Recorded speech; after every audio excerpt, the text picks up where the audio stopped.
Good morning. It is 10 a.m. on Thursday, November 13th, and I'm calling to order this meeting of the Public Safety and Justice Committee. And we'll begin with a roll call to establish the presence of a quorum. Vice Chairperson Good Lee. morning, President.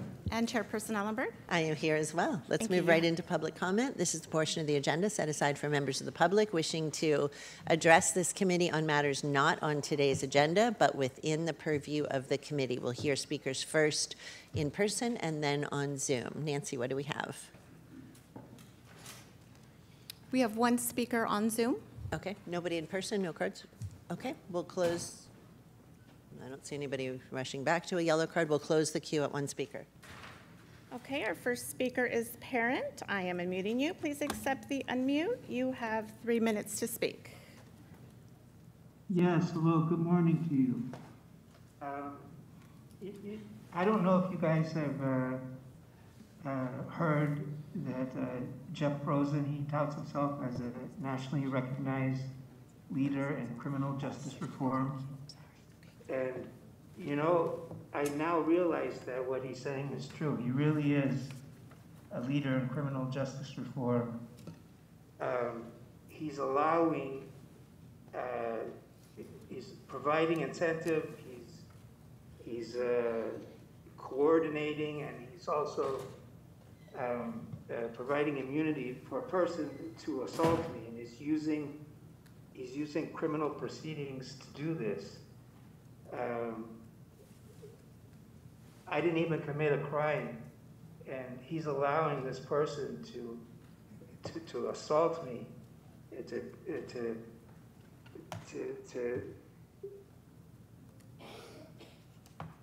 to sex traffic my children. It's terrible. I mean, like, we don't want this to be nationally recognized, because let me tell you that criminals from all over, child molesters and killers, they're listening to this. They know what's going on. And I tell you, they're probably flooding our county because they know that all they need to do is be Jeff Rosen's political supporter. And they can get away with any crime that they want. And I post a lot of this information online. I implore you guys, please take a look at it. If you Google DA Jeff Rosen sex trafficking petition, all those terms together, and the first 3 or 5 results, you'll see what I posted online about what he's doing to me and my children. I mean, it's just horrendous, especially to the children. I mean, what did they do? What did anything that they did to deserve to be molested like this? And he knows all about it, and he's refusing to provide a referral to the Child Advocacy Center for a screening. He oversees this office. I mean, what he's doing is he's blocking access for my children to get a screening. And I don't know how we can stand for this as a community, how we're not up in arms that our district attorney, he's incentivizing crime, he's covering up crime. And he's not just done this to me, he's done this to other people and to other children. And enough is enough. We need to remove this guy from office before he just completely destroys this community and plunges our community into degeneracy. Please look at the information online, because Jeff Rosen is not a good person. I'm sorry to say this, he's not. We need to remove him from office. Thank you for your time. That was the final speaker who had their hand raised prior to the closing of the queue. Thank you. The county recognizes that the topic the last speaker addressed, childhood sexual abuse, can be emotionally challenging or even triggering for some listeners. California law prohibits the disclosure of information related to an investigation of suspected child abuse and neglect. As a result, by law, we are not authorized to speak to the specifics of any particular case or the results of an investigation in that case, including when allegations are made as part of public comment. California law requires child welfare departments to immediately cross-report physical and sexual abuse of children to law enforcement and the district attorney so that swift action can be taken when needed. The public should be assured that our county takes all allegations of child abuse and neglect very seriously and takes appropriate action. That includes rapid and cross-agency responses to such allegations by the Department of Family and Children's Services, local law enforcement, the Child Advocacy Center, and the district attorney. Our next item is the approval of the consent calendar. And I'll begin, I'd like to hold item 5 to the January PSJC meeting. I am frustrated that nearly every item on this agenda was published late, some items only yesterday afternoon. When we don't have materials on time, we cannot prepare for meaningful discussion. I'm holding item 5 specifically because it is a very dense and important report, and I don't believe that all stakeholders have had the necessary time to engage with this item. In advance of the item returning to the committee, I'll direct the department to engage with the office, directly engage with the offices of the district attorney and public defender, as well as other justice partners ahead of its return. And I will make approval of the calendar with that hold my motion. Thank you, Supervisor. That's, of course, completely fine. And I just wanted to flag that there's been some particularly challenging board meeting related deadline convergence between the regular board meeting, this committee, and CSFC. The way that the dates aligned made it particularly challenging for a couple of departments, including behavioral health and DFCS, to get through the review process on a number of items for this and other committees. So apologize for the late posting, and we will do our best in the future to also flag where it appears some of the happenstance of the way the committee and board dates fall is going to create particularly challenging deadline convergence. So apologies for the late posting on some of those items. Thanks, I appreciate that. I do always want to have the opportunity, of course, to be well prepared and to have conversations that are as fully informed and robust as we can. Thank you. I neglected to announce, although let me get a second on my motion and then I'll make the Yes, I'll second. Thank you very much. I meant to announce at the very beginning of the meeting that the reentry study session has a time certain of no earlier than 11 a.m. So after we finish with the items on the regular agenda, we'll pause briefly and invite Reentry Network members who are not currently up here to join us at the seats at the staff tables. Do we have public speakers on public comment?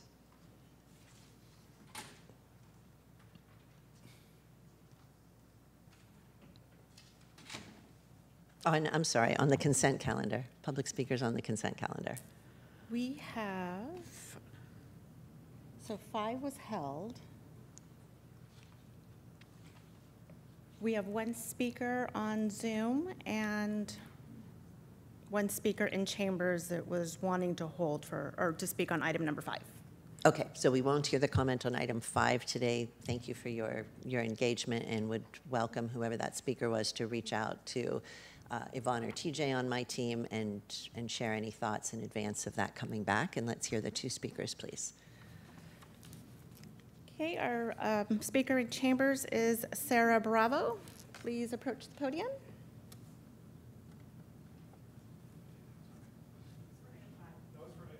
Oh, okay. And our next speaker on Zoom is Camille Boxton. Please accept the unmute. You have 2 minutes to speak. So can I just reconfirm before that speaker begins, both speakers in chambers were for item 5? I had 2 speakers total. One was 2 for total. item Got 5 it. Okay. that is being held. Thank you. And then they had a hand that went up. Okay, let's hear from that speaker. Thank you. Camille Boxton, please accept the unmute. You have 2 minutes.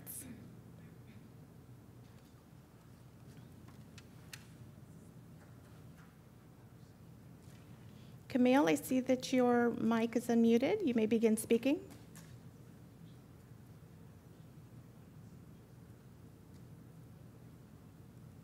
Hello, Camille.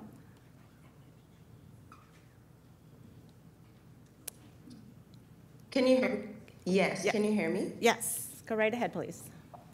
Okay, so sorry about that. Good morning, my name is Camille Boxton, and I am a pediatric ICU nurse here in San Francisco at Mission Bay. I just want to thank you for the opportunity to speak, as I am also a student at the UC Law program, currently getting my master's in health policy and law. So I did want to share my experience working in a high acuity pediatric setting and why the conversation around healthcare workplace safety, including HR 3178, the Save Healthcare Workers Act, is personally meaningful. In the PICU, families are under extreme stress, as well in emergency departments, and situations do escalate quickly. I've seen how strong reporting systems, clear communication protocols, and consistent de-escalation training help protect both staff and families. And from what I understand, HR 3178, or Save Healthcare Workers Act, focuses on improving data collection and safety processes around incidents of workplace violence, structures that mirror what many of us rely on at the bedside every day. And so I do appreciate that these issues are being discussed publicly, and I hope that my experience contributes to the record as you continue reviewing information related to healthcare worker safety. And I just think that it is so important to continue to promote safety in hospital systems, to promote healing and care for all. And I just want to again say thank you. That was our final speaker. With thank you to the speaker, let's vote to approve the consent calendar as amended. Vice Chairperson Lee. Aye. And Chairperson Ellenberg. Yes. Thank you. Motion carries. Thank you. Item 4 is to receive a semi-annual report from the Office of the Sheriff and Custody Health Services relating to inmate grievances.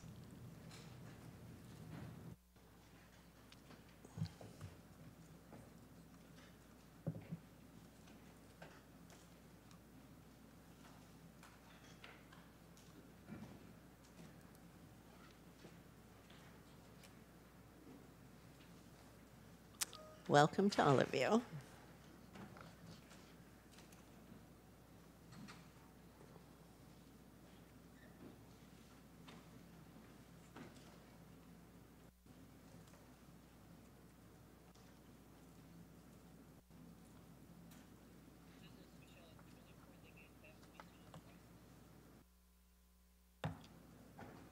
Who is presenting? And we're also waiting on our PowerPoint presentation. Oh, gotcha. So good morning, Chairperson and Vice Chairperson, members of the board. I'm Captain Rita Rowland, and I have with me today Lieutenant Jose Quintero. I'd like to acknowledge our custody health partners, Dr. Luna and her team. I also like to acknowledge the collaboration and partnership that we share and know that it contributes to the success for the well-being of the individuals in our care. Thank you.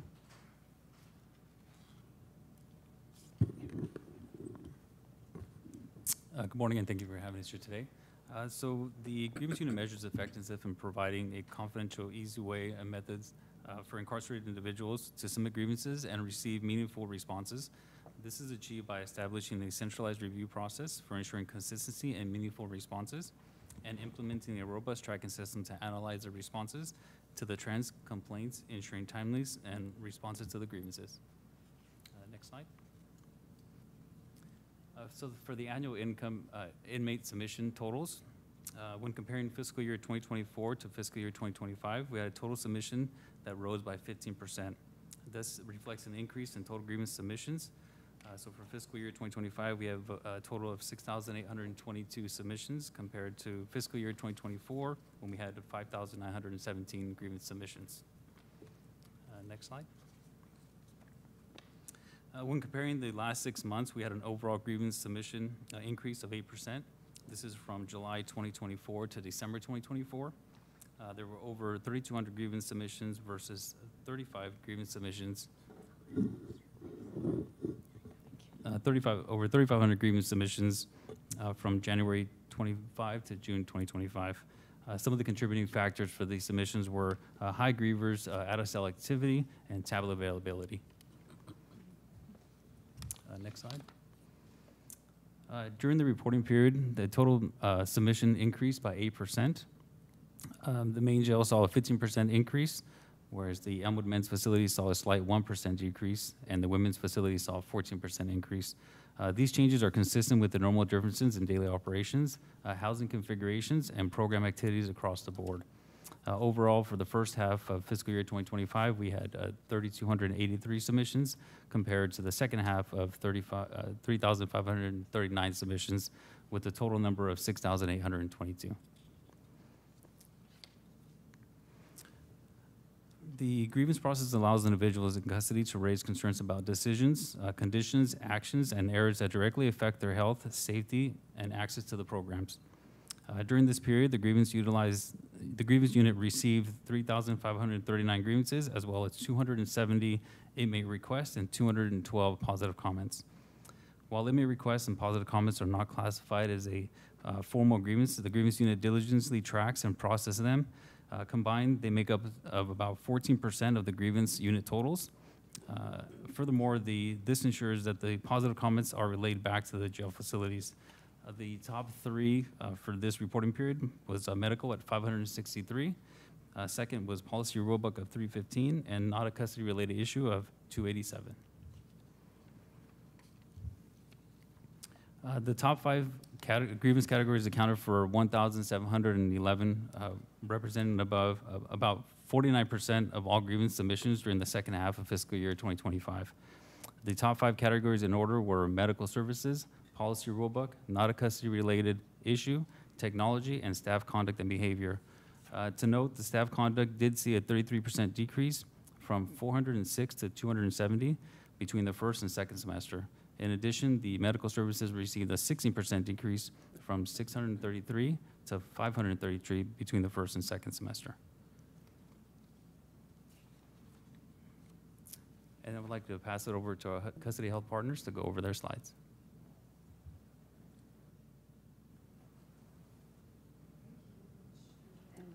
Can't hear you yet. Okay. Hello. Yes, thank you so much. Good morning, everyone. Thank you so much, Lieutenant, for addressing it to us. So the next slide on adult custody health services. Generally, adult custody health services, we look at the comparison data on the grievances, and we also match it with average daily population. So for this particular submission, for the 6 months in 2024 versus in 2025. So when we look at this data, mainly it analyzes the grievances in relation to the average daily population across both adult facilities, main jail and Elmwood for the same period, January through June 2024 versus 2025. And it shows that the grievances rate remained low relative to the population, with only some minor month-to-month variations when comparing the first 6 months of 2024 versus 2025. The next slide, we are looking into the total number of grievances. In 2024, January through June, 622, and in 2025, there were 819. So percentage of change is approximately representing a 32% increase compared to the 2024 for adult custody health grievances. The next slide, this is a comparison data analysis for timeliness of adult custody health grievance responses. As we can see in this slide, there is medical services at Elmwood maintained a response rate of 93% for the first half of 2025 compared to 97% during the same timeline in 2024. And for in main jail, there is a 83% decrease in timeliness compared to the 2024 calendar year of 96%. We have identified this issue and addressed with additional training for the staff, resulting in improvement in timely responses. Thank you, and I'll hand over to Custody Bureau team. Thank you. Once grievances are entered into our ACES system, the grievance unit's goal is to provide a meaningful response within 30 days. Some submissions require additional review or investigation to ensure a thorough and appropriate resolution. As a result, achieving 100% timeliness rate may not always be feasible for complex cases. During this review period, over 99% of all grievances were were entered and answered and returned to the individual in custody within 30 days of their submission, demonstrating the office's continual commitment to timely and meaningful responses. Next slide, please. The grievance unit appeal process provides individuals in custody the opportunity to challenge the initial resolution of a grievance. Each individual may submit one appeal or grievance, which must be filed within 30 calendar days of receiving the original response. Once an appeal is entered into the ACES system, management from the relevant custody division or business unit reviews both the appeal and the original grievance to determine whether a meaningful and appropriate resolution was achieved. If management finds that the original resolution was ineffective or incomplete, it will be overturned and corrective action will be taken. If the review determines that the matter was properly resolved, the initial resolution will be upheld. During the second half of fiscal year 2025, a total of over 3,500 grievances were submitted, of which 209, which was 6%, were appealed. Of those appealed, only 4, which is 2%, resulted in an overturned decision and a new resolution. That completes our presentation. We are ready for questions and answers. Thank you. Thank you so much. I'll look first to members of the public wishing to weigh in. There are no requests to speak on this item. All right. Then again, thank you for the report. I really appreciate the comprehensiveness of the data and the breakdown of the different categories of grievance. But I'm interested, of course, to know yet a little bit more.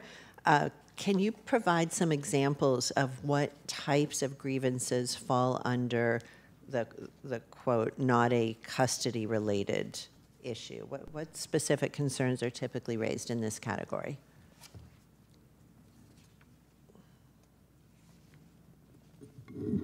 Sure. Thank you for the question. So the not a custody-related issue is a category that we utilize for our highest grievers or our SMI population, or special management population.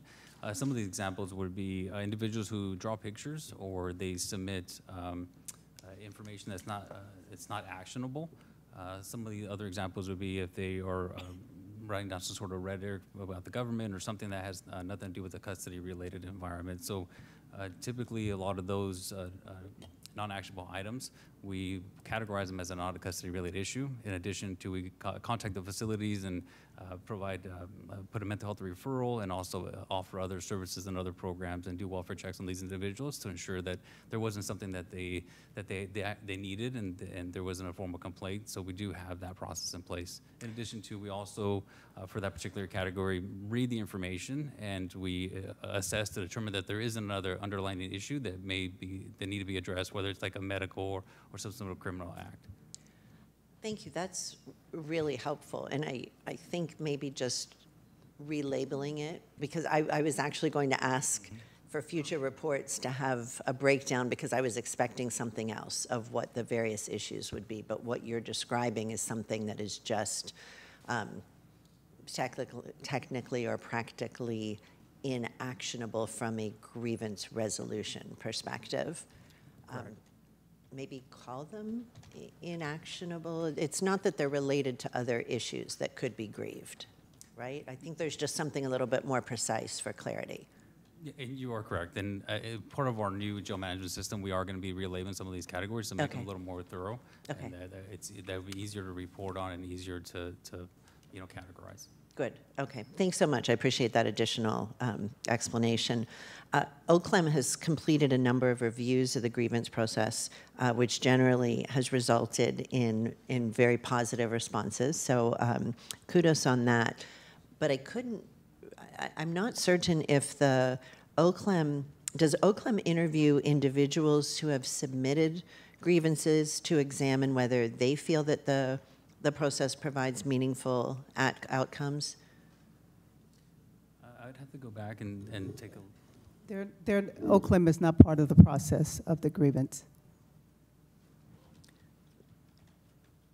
They're not part of the process, but they review the process.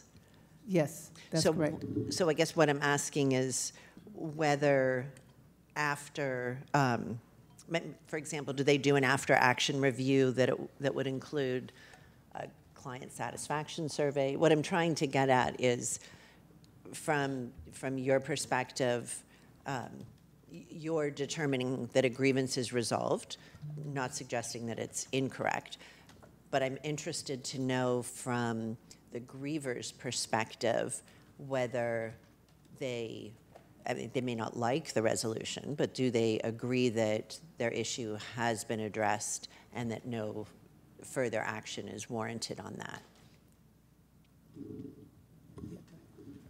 So I know that the Oakland, when they were doing reviewing our files and packets, they do review all the content, and they go through not only the initial grievance, but also follow the process along to the resolution, and then they provide their findings in the report that they provided to us.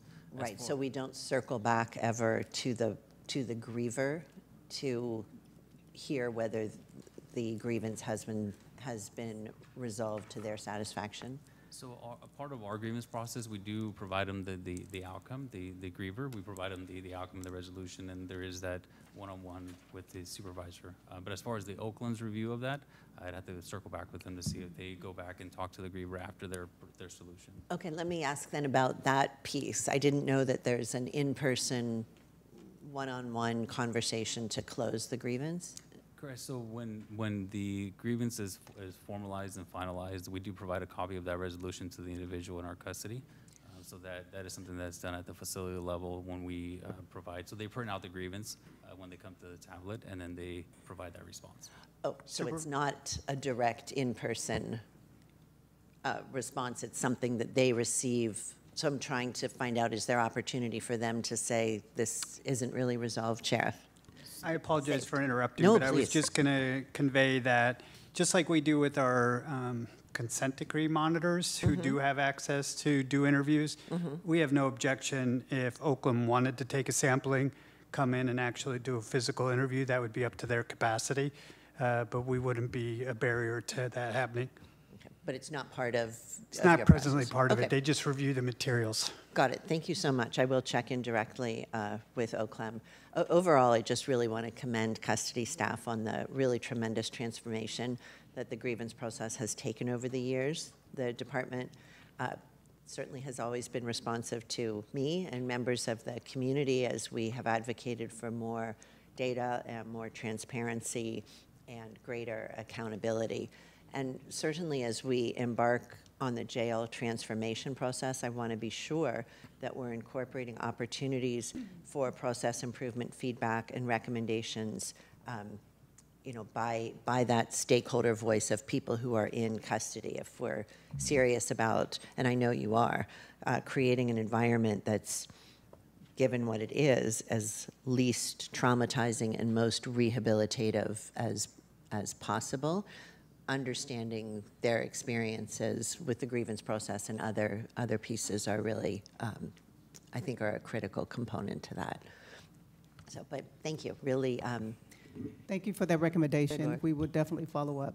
Great, I appreciate that, and want to also note that I understand that an increased number in grievances isn't necessarily a bad thing. It doesn't mean more things are wrong, but perhaps as well that more people are feeling comfortable and empowered to share concerns without a fear of retaliation or some kind of punishment for that. So I want to really appreciate the work that you're doing, and perhaps we'll figure out how to hear more from people with lived experience of whether this new process is feeling as positive to them as we're trying to make it. Supervisor Lee. Yeah, you just took the words out of my mouth. So basically, just first, thanks so much for the report. And I want to also take a minute to thank Sheriff Johnson and your team for the really much improved grievance process that we are seeing here and the transparency being provided. I mean, as much as we want the grievances to be decreasing to zero, that's not really a reality. And in the sense that increasing number of these grievances actually does potentially show that people feel safe to file these grievances, so we could highlight and fix the problems, and how that they are being handled is really the key. So I'm glad to see that those grievances are responding in a very timely manner. As also mentioned too, is I think when it comes to these so-called inactionable or like wild allegations that is really from maybe behavioral health issues, that we should really separate them up and not just group it into the rest of their grievances. I think it'll be more helpful for us to manage those separately. So that being said, we did see a comment that was kind of struck us surprisingly, is that somebody complaining that instead of filing a custody health, like a medical grievance, they would rather file a grievance on the other side. So I think that doesn't seem to really jibe well. So I would certainly want to see how we could improve on the sick call type of request. And so I'm going to ask the chair if you'd be able, if I make a motion to approve the report as is, but also to see if there's any way we could improve these sick call processes for tracking in the future, such as, is there any way we can improve the average time of responses, some of the more common requests, and if the sick calls are not addressed within 24 hours, can we track those as well so that hopefully we could get a better improvement in the area? Go ahead, Greta. Supervisor, just to make sure I understand the question, are you, you're noting what I saw in the report, which is the fact that certain inmates are filing a grievance rather than requesting a medical appointment, and so they're just misunderstanding what's the right process to get an appointment scheduled. And your request is, can we make sure that we're providing as best as possible the education to inmates on what's the right process to use to make sure they get timely access to medical appointment? Well, yeah, I think that's the bottom line. We want Okay. to make sure they could get timely services. Whether is that an education issue, or is it the issue that the sick call process is not meeting their needs or responding to them quick enough? That's why they decided to take the other path as well. So Yeah, no, it's an important question, and I see Dr. Luna leaning in. Can you hear me okay? Thank you for the question. I want to be, it's an opportunity to just remind the board that our quality team reviews grievances on the daily basis and triages those that are actually a sick call. Sick calls, we have 24 hours, we have 3 shifts. I think we have a very timely response to our sick calls. So every request for a medical consult comes in, we assess the acuity and then respond accordingly. But I think our timeliness, our ability to meet that 24-hour is really high. It's 88, 90, 95% of the time. I think what you're seeing is sometimes folks do get confused and submit a grievance when it's actually a sick call, but we're able to catch it. So we have a lot of redundancy in our system to be able to catch those. And oftentimes, I think what is happening is the grievances also get a written response. The sick calls do not. So, they will want something documented. When it's actually a sick call, a nurse, a physician, they get a consult. It doesn't always generate something documented. We're looking at that in terms of when there's a sick call. There's ways that we're evaluating to see if we can actually leave something with the patients, Yes. so that they know that they've been seen, et cetera. Exactly. I think it's just the closing out part, right? You've treated them, you've taken time to have the consult, right? But let's close out so they know that it's done. So I think there's a bit of a record-keeping issues here. If we could get that, I think that could make the number look a lot more reasonable than it is. So thank you, Dr. Luna. And I do have some questions regarding looking at the chart. On the page 413 on the grievance totals by category from January 25 to June 25. There's a few things that I noticed. The lowest number shown of grievances being filed of being very low is jail crimes. So people complaining that I guess some type of crime has happened to them, which would be good. That means there's not of crime being committed, or at least people are grief about, or people not complaining about it because they feel like they don't want to be a rat of as the term being used, rat out of bad things happening, or you think it's just that the fact that there's just very low amount of crime among each other, among the inmates that we know of.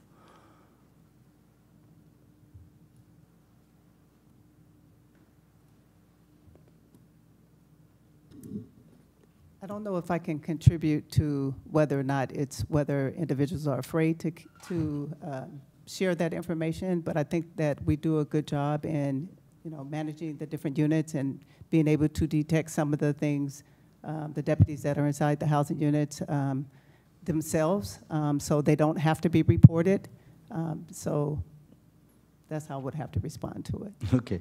I mean, there's certainly the section called grievance against inmates. So if somebody has done something, I don't know, they get beat up, or I don't know what, is that where that would go? Like if somebody hurt them physically, is that will be filed under the grievance of an inmate? Or what type of complaint would that be? So the grievance against inmate would be an example of if they're having an issue with another inmate within the dorm, or if they want to file some sort of different type of complaint. But if it's a criminal complaint, those are handled through the jail crimes division. So it won't be considered as part of this? Correct. That's more of it's just a complaint. Let's just say another inmate is talking to them a certain kind of way, or if they're having an issue with their cellmate, those kind of things. That would be a grievance against another inmate. But the jail crimes is an act that we read as a potential crime, or the individual's telling us a crime happened against them. Those would be the ones that would be investigated and forwarded over to jail. Okay, so this is a non-criminal act. Correct. Of another inmate. Okay, got it. Thank you. And then there's one I really don't understand. It says positive comments. So I don't know what that category means. So when we get individuals that want to provide some sort of give kudos to our staff, or to one of our custody health partners or nursing staff, so we have a different category, which is positive comments, and that's where we categorize it. Individuals are submitting grievances, but they're not really grievances; they're more of a positive comment. So we categorize them as positive comments in order to track them. Because what we don't want to do is we don't want to just take it for face value and not track the actual grievance that comes in. So that's our way of tracking them. So I would say this is a good example of not calling it a grievance, because I think we have the understanding a grievance, you can complain about something negative. If these are positive things, I think we can certainly take it out, because if you get tons of positive comments, which is a good thing, your grievance number goes up too, which doesn't make sense, right? So I wonder if that in the future breakdown, as we mentioned earlier, if we could separate them out, I think that would be good. Right. So I think in our new jail management system, that's how we plan on eliminating or removing that from the actual grievance process. Is it really isn't a grievance; it's more of just a comment. Right. Thank you. But it comes in on a grievance yes, form. So in the I form, see that. right? Yeah. Sheriff Johnson. I appreciate it. Just want to go back to the question that you had, or the clarification you'd requested about the no crimes, because looking at that in this report would imply there's very little crime going on in jails. There's a lot of crime going on in jails, whether, again, as the lieutenant mentioned, it's two inmates fighting each other. We classify that as a criminal assault. Those get documented through the criminal procedure.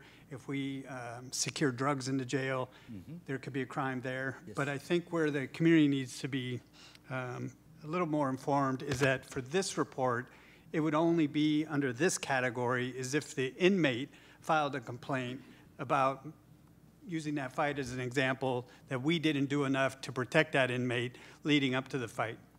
Those are very few and far between, because usually they're just a jail fight that we have. So I think that clarification is important. I do think it's also something from when we do the jail management system integration that would be up for reconsideration on the way it's classified, so we can maybe alleviate some of that misunderstanding. Right, yeah. So thank you so much, Sheriff, for the clarifications, because I think there is certainly some reclassifications needed to help highlight better what truly are the issues we need to focus on. And of course, if there are positive comments, I think we want to keep track of that as well, to give kudos to people, because we only hear about complaints. Yeah, we're always willing to receive the positive comments, and I will say this is how big of you. Yeah, we're givers that way. I will say, just it's so I have the opportunity. This unit has done a phenomenal job, in my opinion. When you look at the transformation over the last decade in grievances and what led to the implementation of this unit, I would love to take credit for it, but I cannot. It's all a testament to their professionalism, and not just within the unit, but beyond, because not only do they take these complaints, evaluate them, respond back, but when there's areas for improvement, they make sure that gets disseminated within the facilities. And I have to say I am proud to see some of the reductions, such as the reduction against staff. It just goes to show you that professionalism, the use of force in the jails. Even though we have a lot of use of force in the jails, there's very few complaints because it is very professional, respectful, and measured. So again, thank you to staff and the broader staff that's not in the room today. Great, thank you, Sheriff. One last question I do have is on one of the timed responses is on Custody Health talked about on the Met MJ, the percentage dropped from 96% to 83%, and you mentioned that things are happening to change it. Can you maybe elaborate a little bit what's going on to fix this? Yes, thank you for that question. So that was mainly related to some of these training-related factors where we needed to retrain our staff members who are handling the grievance to really being on time to maintain that timeliness. So we already addressed that issue, and in the future reports, there will be definitely a positive change we can see. Okay, thank you. It's a training issue. Thank you. And that's all I have. Thank you. Thank you very much. We had a motion by Lee, second by me. Let's vote. Vice Chairperson Lee? Aye. And Chairperson Ellenberg? Yes. Thank you. Motion carries. Thank you very much. Item 5, we are holding to January. So we're going to go to item 6, which is to receive a report from the Office of the County Executive relating to the impact of Prop 36. Casey. Good morning, Chairperson. Casey Halkin, Deputy County Executive.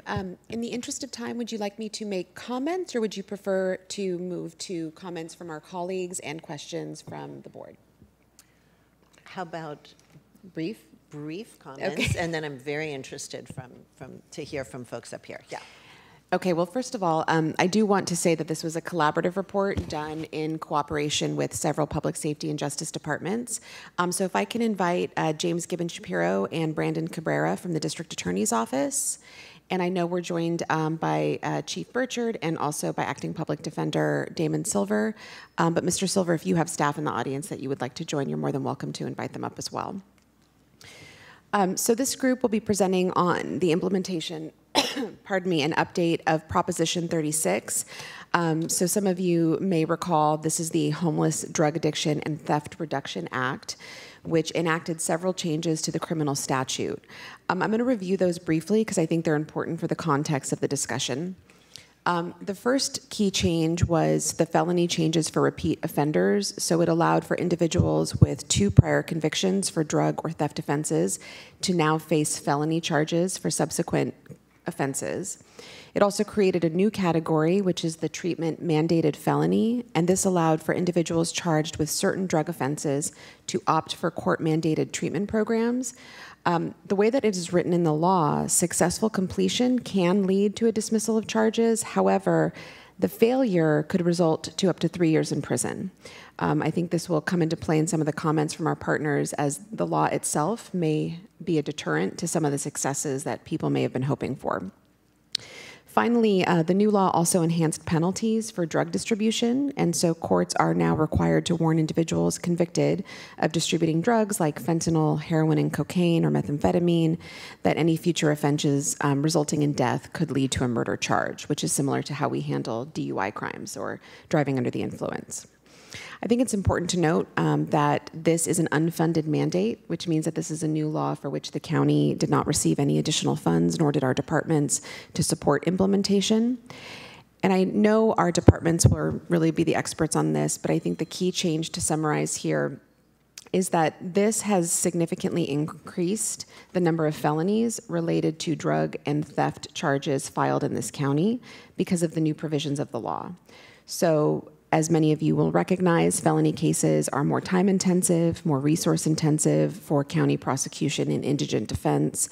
So that's certainly something we will keep an eye on for those departments as we move forward. In a bit of good news, it looks like felony filings in other categories will largely be down in some areas. So overall for the year, we may have a bit of a flat felony filing rate. But that could change at any given time. So certainly in terms of resources and for our departments, they'll be keeping an eye on that. Another important point for our county, and I don't think we have anybody here from behavioral health, but we have seen, as many counties have, a lack of enrollment in treatment options. And again, this may largely have to do with the deterrent built into the law itself, which is that while it could lead to a dismissal, if they fail to complete that programming, it could lead to, in fact, 3 years in prison. And we know that relapse is a part of recovery. And so people are afraid to engage in those treatment options. So many of our offenders charged with Prop 36 related crimes are choosing to follow a traditional criminal court method.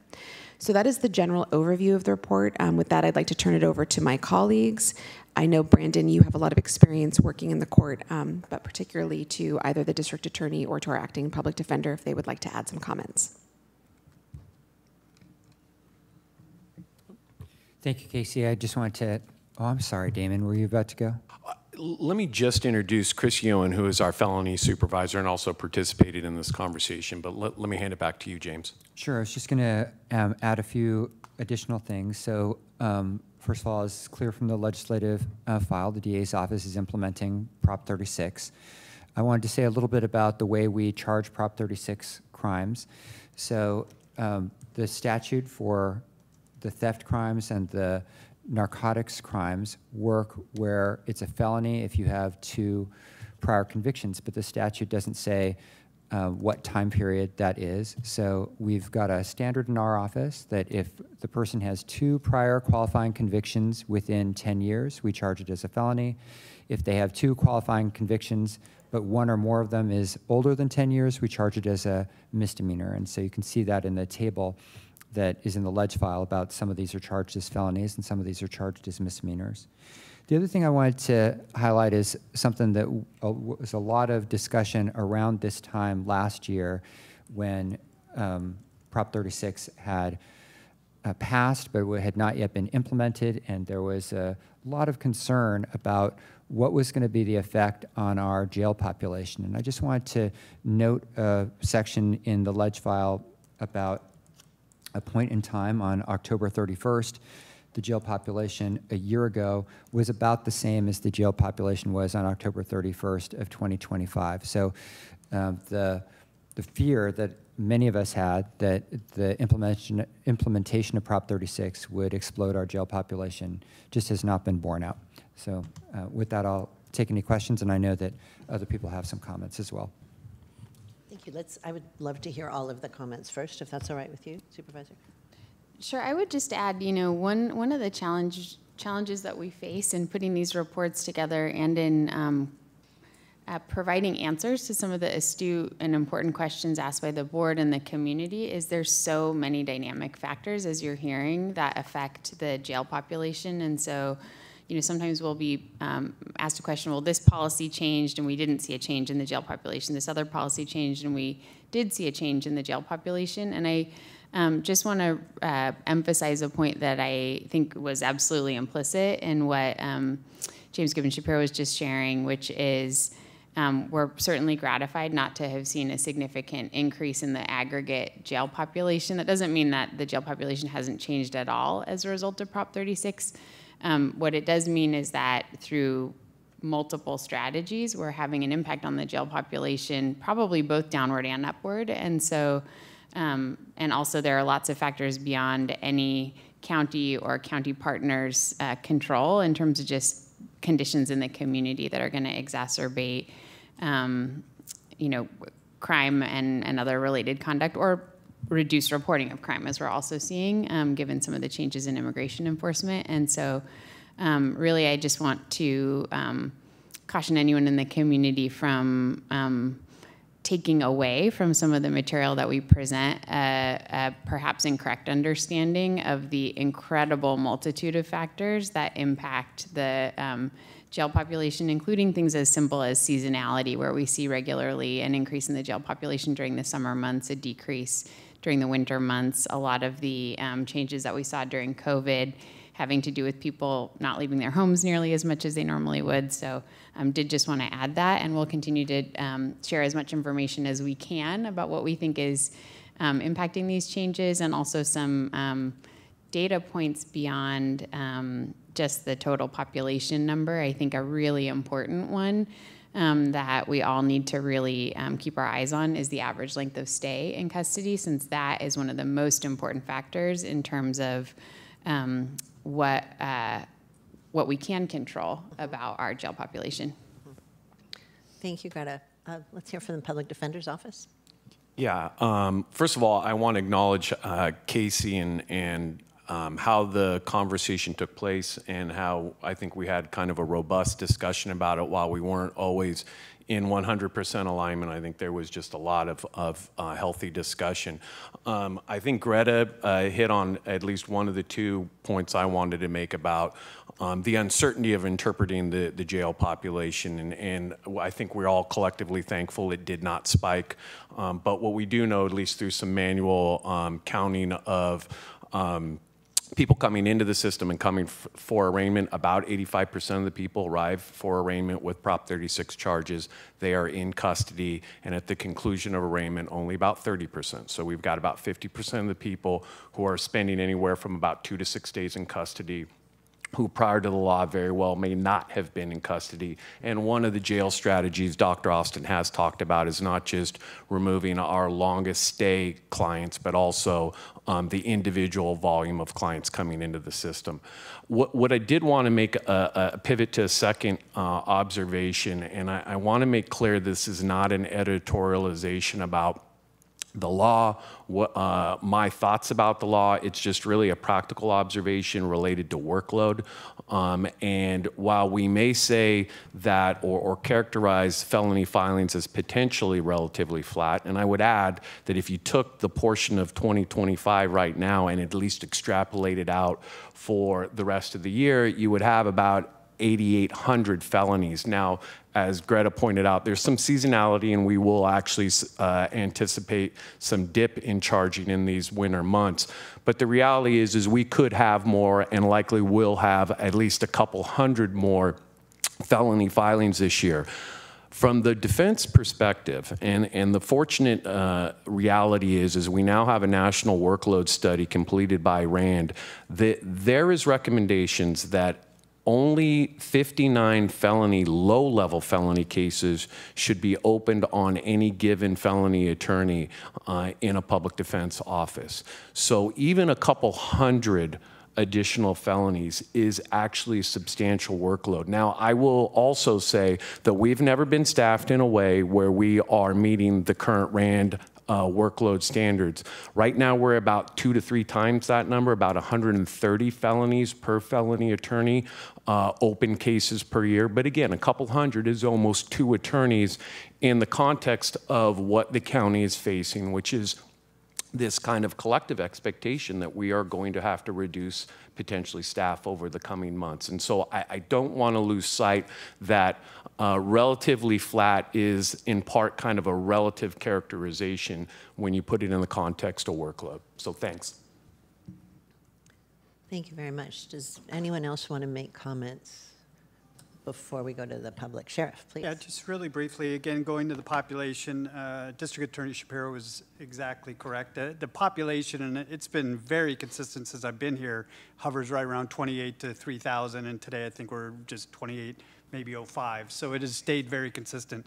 But there is that variable that I believe Greta mentioned, that it's when you start looking into that data, yes, I honestly have to say there has been an increase of Prop 36 in custody, but that's because it's a new law, so we started tracking it. So yes, there's going to be an increase compared to the year prior. That's been standing for us in our county right around 250 individuals that are in custody, but it also goes to the point on what they're being charged with. If they're for the felony, there's a greater likelihood they're going to remain in custody. If it's a misdemeanor, very, very probable they'll be released. As of today, we have 52 unsentenced misdemeanors, which is extremely low.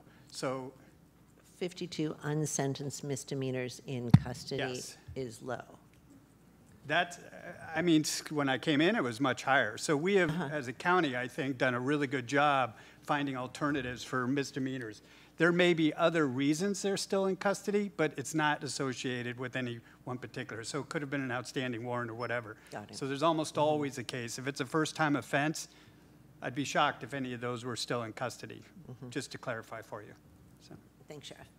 And Chairperson, I would just add on the treatment side of things, Brandon Cabrera from the DA's office supervised the custody alternatives programs. On the treatment side of things, I would say it's still too early to tell the long-term effects. What we're seeing, you know, it's going to be about a year in December that this Prop 36 has been in place. And to date, only one individual has been admitted into the program. And I think what we're seeing as a result of that is the long-term effects of what's going to happen. Many of the people who come at arraignment, if they have a standalone 11395, they are generally 11395, which is the narcotics portion of Prop 36. Thank you. They are generally released at arraignment. So many of those cases are still pending and in our system. What we're seeing, though, is roughly 80% of the individuals who come before the court at arraignment have an additional hold. And what I mean by that is either in the current case, there is another felony or another charge that is leading that particular case, or they had an outstanding bench warrant, or they had an additional felony case that is also pending within the system. So on these 11395 cases, they are sent to join those additional cases. And during the resolution of those matters, during the global disposition, a lot of these 11395s are wrapped up in that disposition. So they're Section 17 reduced to a misdemeanor, or maybe dismissed in view of the additional plea, a more serious case. So I think time will tell if we see more individuals come through the mandated treatment portion. I know behavioral health is also working on expanding what Prop 36 treatment might look like in the future. I think also what we might see is, as an individual, I think Casey said it pretty accurately, that there are also some built-in deterrences, and I'll let Chris speak to those if he likes. But I think there are some built-in deterrences knowing that someone who might be suffering from substance abuse issues, if they plead to a felony, might be priorable down the road and might be looking at a CDCR commitment, right? I think, though, if that same individual comes before the bench on a second, third term, or second or third charge of 11395, we might see that individual be enticed to actually take the programming over a longer-term commitment in prison, or maybe even a local commitment. So I think it's too early to tell what the long-term effects are, but to date, I would say we are not seeing the numbers we were hoping for, but that may change down the road.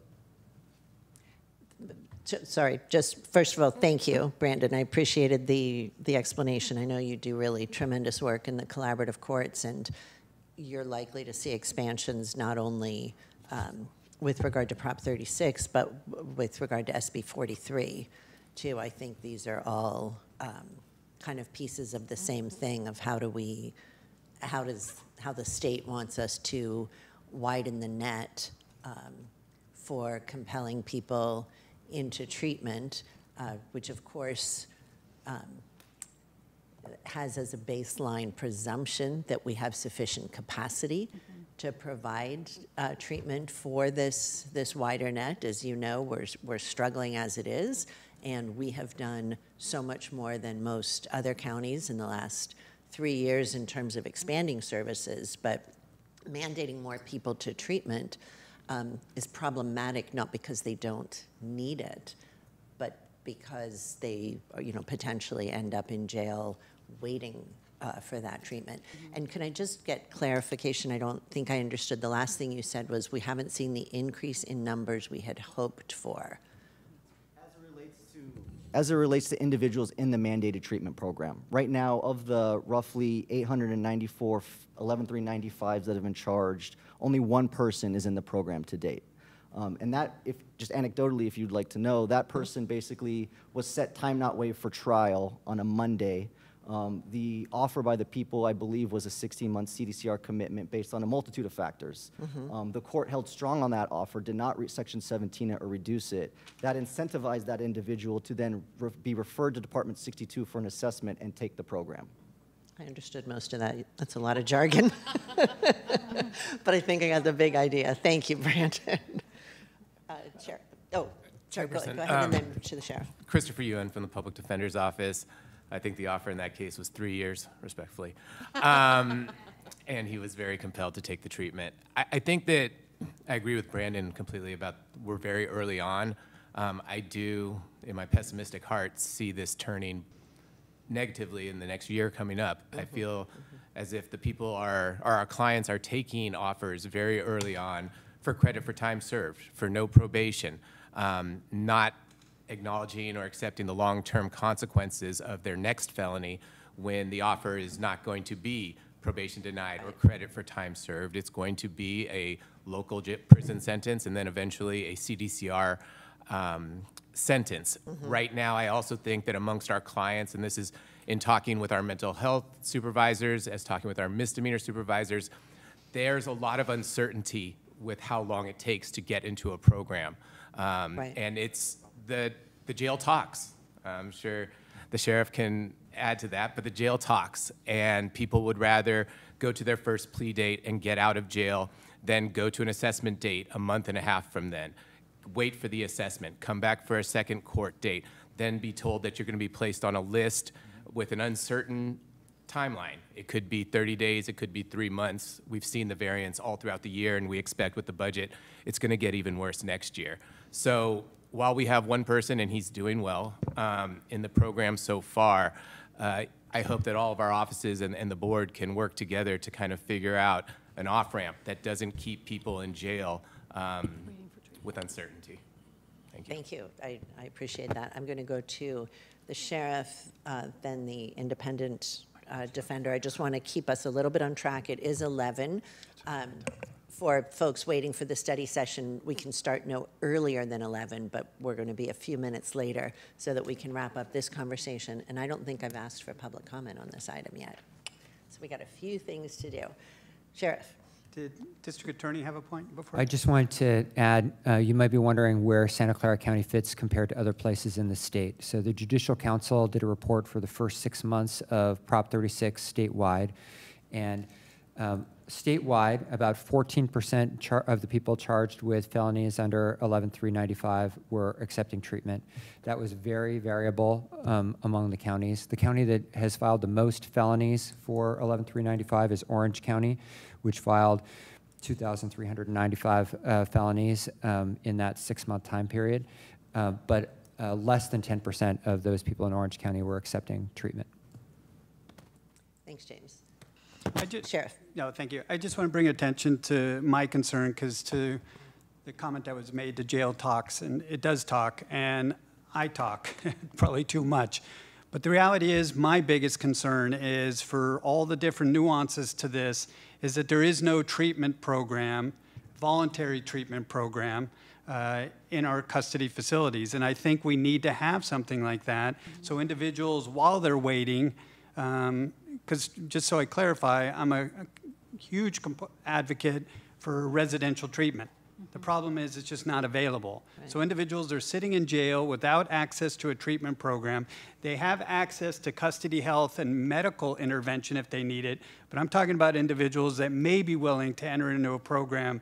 I think we need to design something inside the facilities so they can at least have that entry point. When the bed opens up, they can transition smoothly out to the residential program. But we have people that are suffering in there during this transition, wondering, what is their fate, whether they take a deal or not, and we're not addressing the underlying issue of the addiction.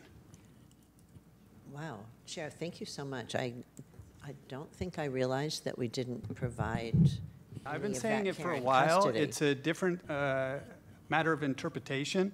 If it's somebody that is a serious drug addiction and they need medical intervention, that is being provided.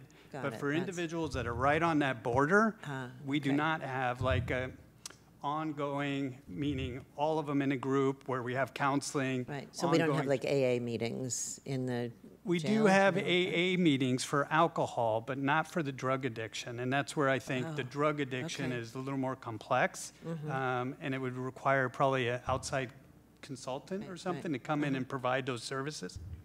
I'm not advocating the deputies be doing this. Nope. This is not our space. Nope. But I do think it's important to at least have that type of program accessible for individuals while they're in custody. And again, for the community, I'm not advocating that people be arrested and mandated into the jails for this, but there is a pretty big population of people that I do feel would benefit for this. Thank you so much.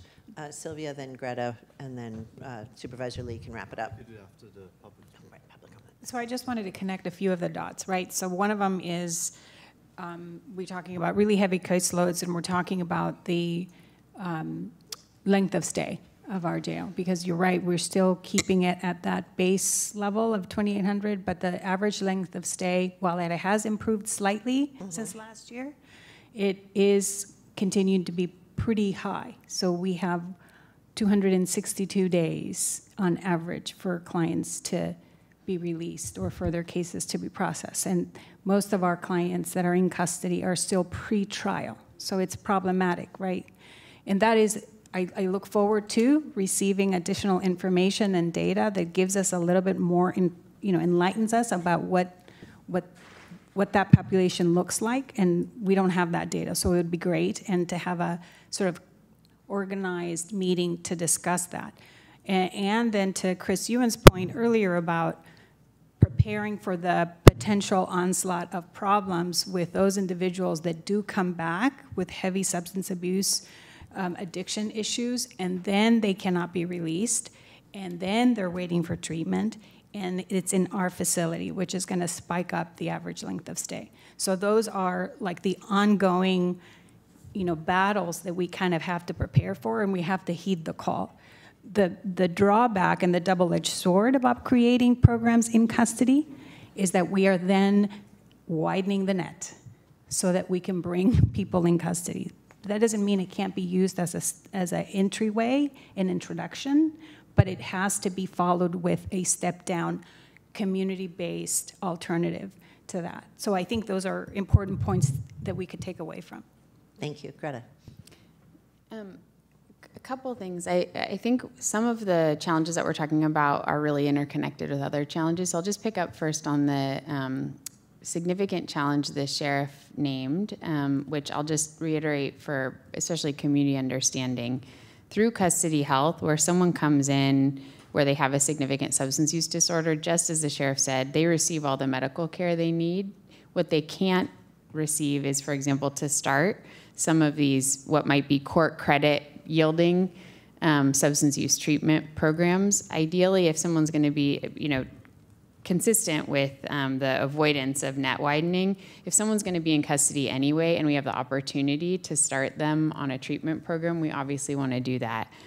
Our primary challenge in expanding lots of really critically important programming is the space constraints in the jail. So right now, we are using every ounce of space and then some to deliver that medically necessary care that the sheriff did say is provided to folks with substance use disorder, with mental health challenges, with other medical needs, in addition to the limited programming that we do provide today. Unless and until we grapple with some of the space-related challenges, even if we were to have a provider have funding to stand up that program, we don't have the space to deliver it.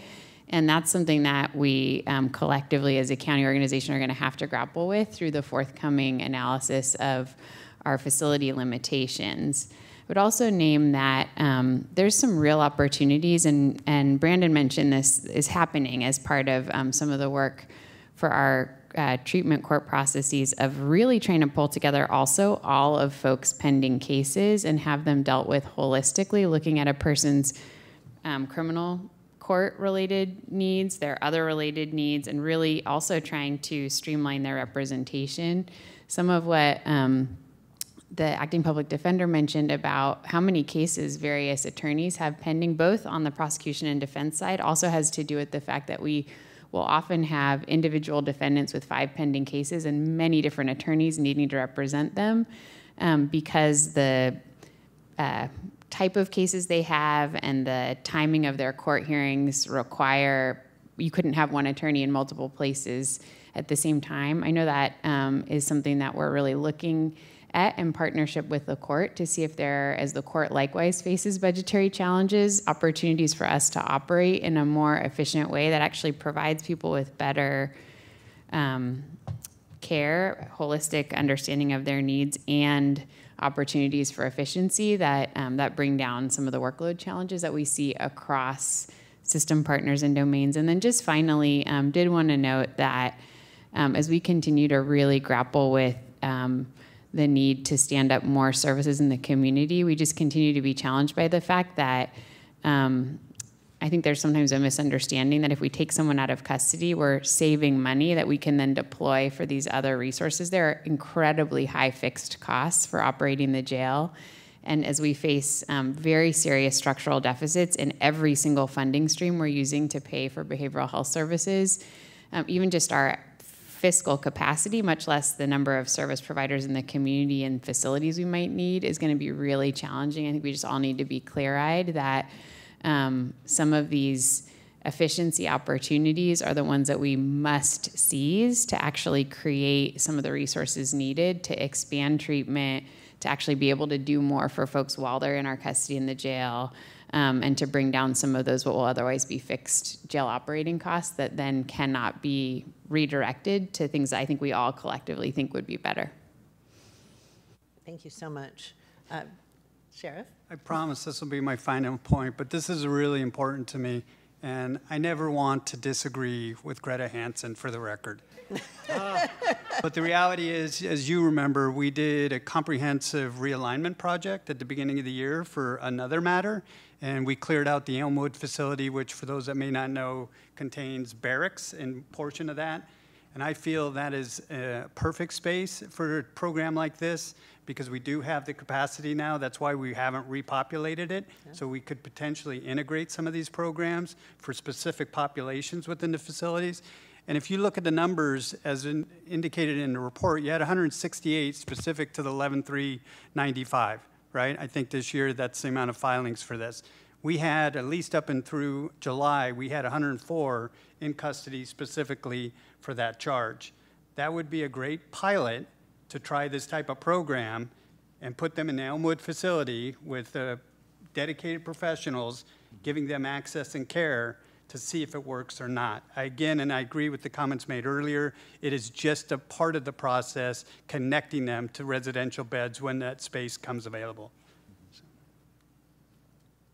Outstanding conversation. Thank you. Do we have public speakers on this item? There are no requests on Zoom, and there are 2 in chambers. All right, let's make a last request. Anyone on Zoom wishing to comment on this item should raise their virtual hand now. I'm going to close the queue before the first speaker begins speaking. We're holding with the 2 in chambers. All right, let's hear from our 2 speakers. Thank you. Okay, and our speakers are Grecia Resendes and Wes Mukayama. Please approach the podium.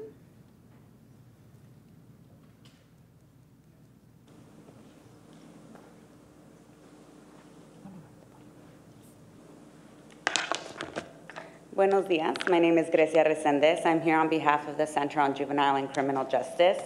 I just wanted to say thank you so much for this report on Prop 36.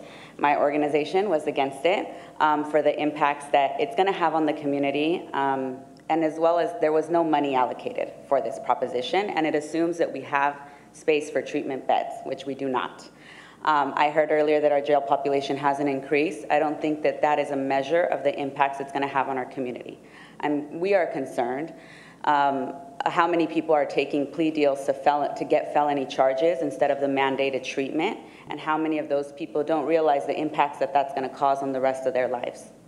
I also wanted to say that my organization, along with Vera Institute and ACLU, is doing a statewide analysis on the impacts of Prop 36, and we will look to major counties like Santa Clara to see how we mitigate the harms that this might cause in our communities and how we're going to use our tax dollars for this. So happy to share that report when it's out, and that's it. Thank you.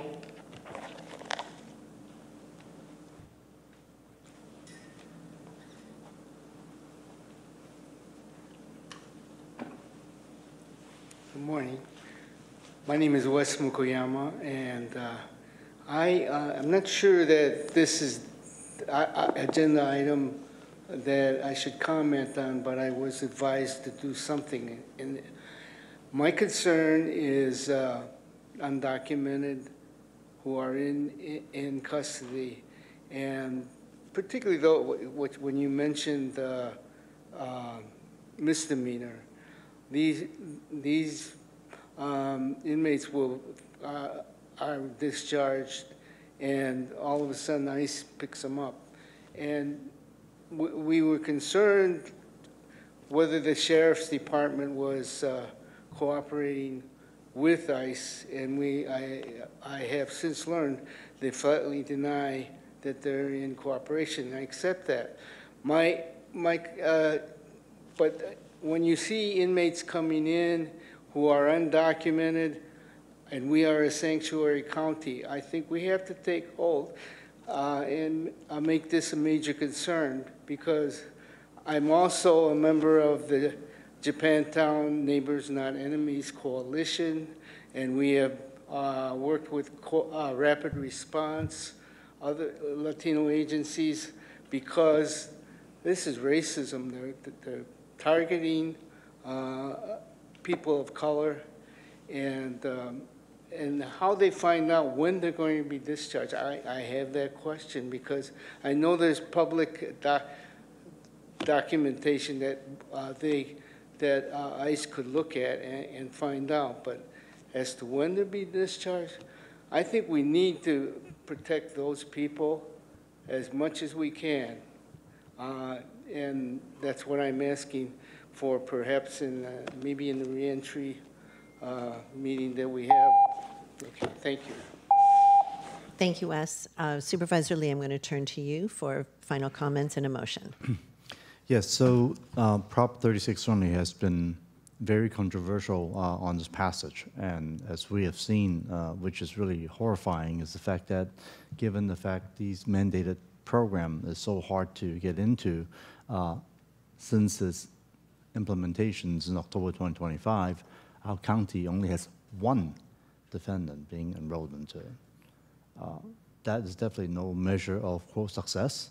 But if anything, it only shows that only a defendant that has a very, very long sentence, far exceeding the 3 years, would be the one that would be interested to even try this, because if it don't work out, then you get a 3-year sentence out of it. Let's say if you have a potentially a 1 or 2 year sentence, why would you try something like that? So it seems to me that the program clearly has not been well thought out, whoever wrote this proposition, unfortunately. So I just want to make very clear that this is something that we need to be very concerned about and tell our legislator of the concerns. Number one. Number two is that I'm very taken to heart by the sheriff's comment of the fact of the lack of the voluntary drug treatment program, and that's in our current jail, and that's certainly something that is honestly unacceptable, and something that whether we go through a referral process or right and somehow I want to work with the administration to come up with ways to do this. Obviously, funding is going to be an issue, a huge issue, but I think this is something that is so crucial that I don't think there will be a lot of objection of us using our resources to do this work. And as we know, with our population being still addicted while they were in our system, on our care, that's clearly unacceptable. And so if they are willing to, if they're wanting to get this, into some type of a program to get the drug habit being taken out, I absolutely believe we need to make that the highest priority to make that available.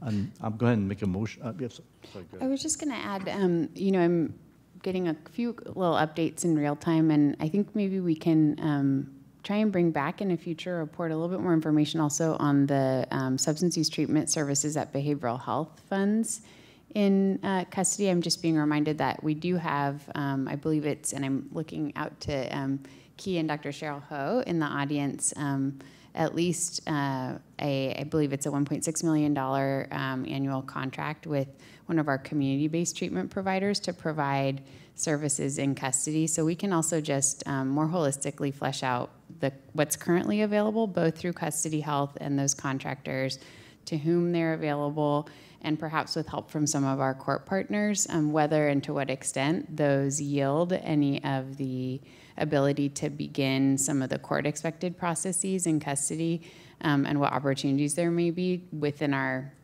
current both space limitations and fiscal constraints to better align those with some of the discussion that we've had today. So in that note, I would like to make a motion to receive the report, but also to ask administration bring back to us, based on what you just said, Greta, to inform us at the I don't know, the next PSJC meeting potentially, or by in January in is January, the next PSJC meeting. To let's take a look at what type of program we're having for these voluntary program for detox that should be made available and why it's not working, according to the sheriff. I'm happy to second that with a clarification that not necessarily limited to detox, but to treatment. Sure. And that the sheriff is involved in that report too, because I understand in Yes. addition to some perhaps misalignment in understanding around what is being offered, as well about what space is available and safe and appropriate to use. So I think everyone has heard the clear interest and concern of the supervisors who make up this committee. So let's vote on the item and move to our study session, please. Vice Chairperson Lee? Aye. And Chairperson Ellenberg? Yes. Thank you. Motion carries. Excellent. Thank you all so much for that really important conversation. I'm going to just recess us for 2 minutes and have the reentry folks come down with thanks to the Public Defender's Office and DA's office for presenting.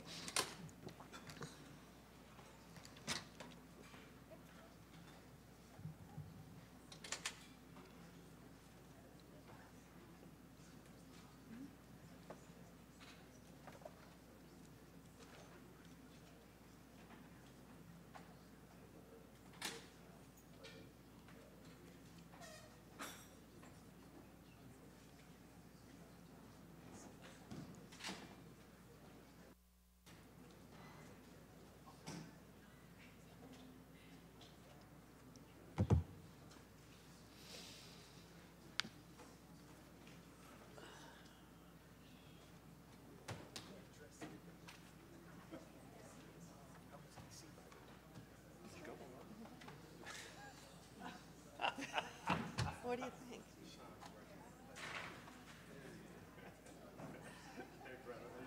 You asked for too much. But more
there will be no scrambling. We'll be good. Yes, ma'am. Okay. All right. We will reconvene our meeting and now take a roll call for, because we recessed for, we're not taking a roll call of all of the reentry folks just here. Okay. Thank you. Go ahead. Vice Chairperson Lee? Still here? And Chairperson Ellenberg? I am still here as well. Thank you. And it is 11:23, and welcome to all of our reentry folks. Hey, good to see you. Who is starting here?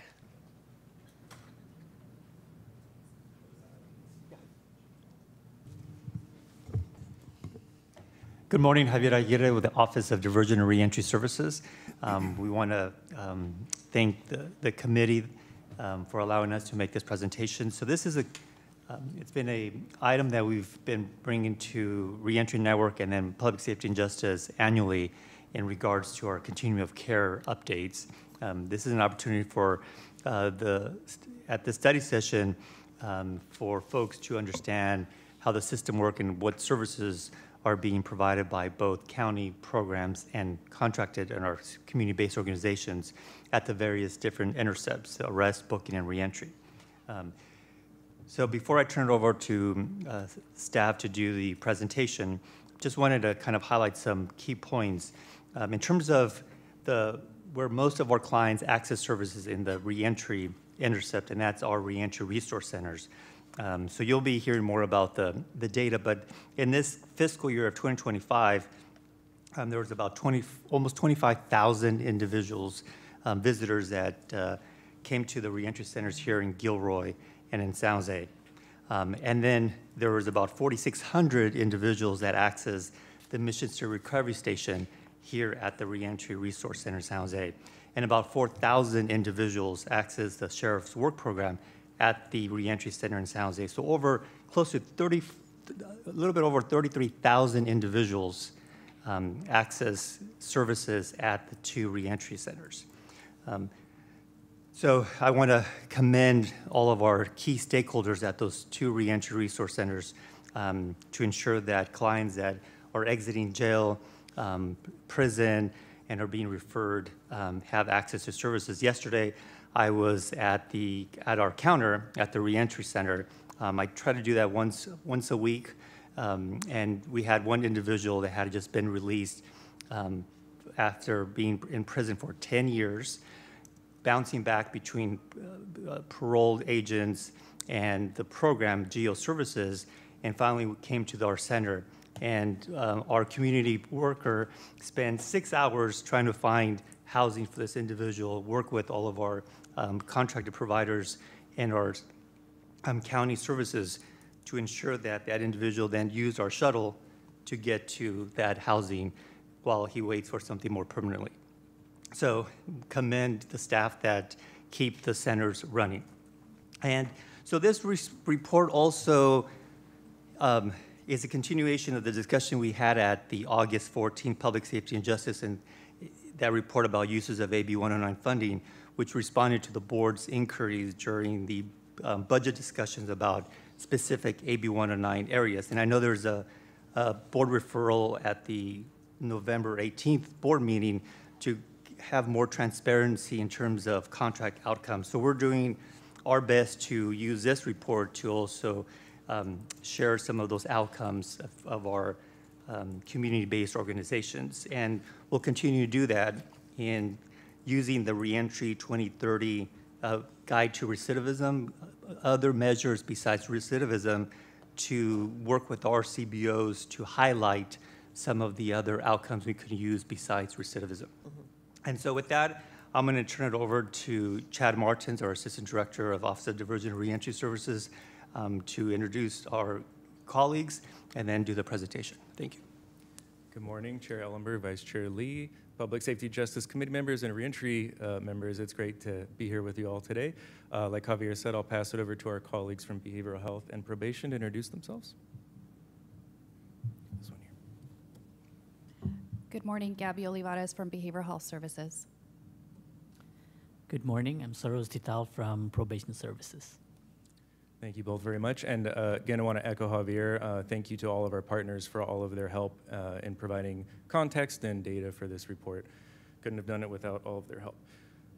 Okay, so as Javier mentioned, the purpose of this report is to look at the continuum of care across diversion and reentry systems from that AB 109 revenue lens. What programs and services is AB 109 funding? The continuum of care across the county, as we all know, is much larger, wider, complicated system. AB 109 helps fill some of those gaps, helps add capacity and supplement some of those systems. We definitely want to take another look in the future at how these systems knit together and how we can improve how they fit together and make them more seamless. But right now there's a lot of things in motion and kind of hard to map it out at this point in time. So getting straight into the justice involved or justice impacted population's needs. We're all aware that mental health is a pretty significant need with this population, but I think it helps to have some figures to help quantify that. So thank you to Custody Health for providing this data. When people go into custody at booking or Custody Health intake, they get assessments. part of what they offer is also a mental health consultation. So about 7 out of 10 people going in for booking are getting these mental health consultations. And then when you're looking at the people actually housed in custody, 46% in recent quarters, so almost half are prescribed psychiatric medication, and just under a third are diagnosed with a serious mental illness. So there's a lot of implications there for how we serve this population during their transition from jail to community, and then through reentry as well. And then probation, through their lens, provides risk assessment data with a validated tool.